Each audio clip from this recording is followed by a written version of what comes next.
原来赤子之心的巧思需要一点领悟力。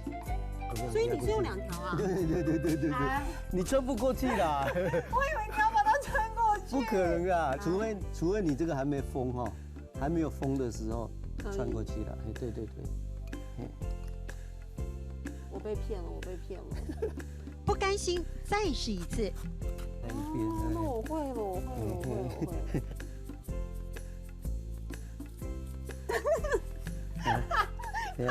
还是看童玩达人怎么做吧。郭东元把资源回收的零件穿过铁丝，串联线轴和铁罐，再用胶布缠上竹竿，一眨眼把人带回从前。轻轻的圆圈而已啊，就是这样。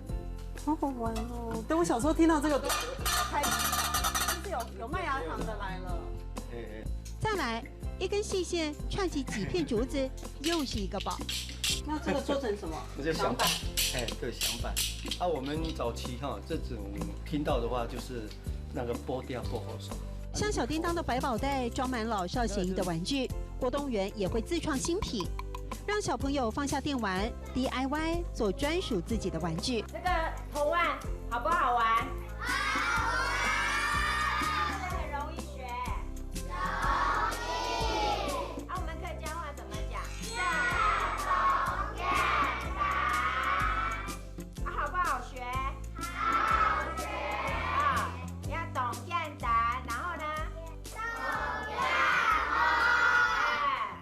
一般人弃如敝屣的破铜烂铁，现在透过郭东元的双手巧妙变身，充满趣味的古早童玩，简简单单，快乐被流传下来。要懂简单，懂家好；要懂简单，懂家好。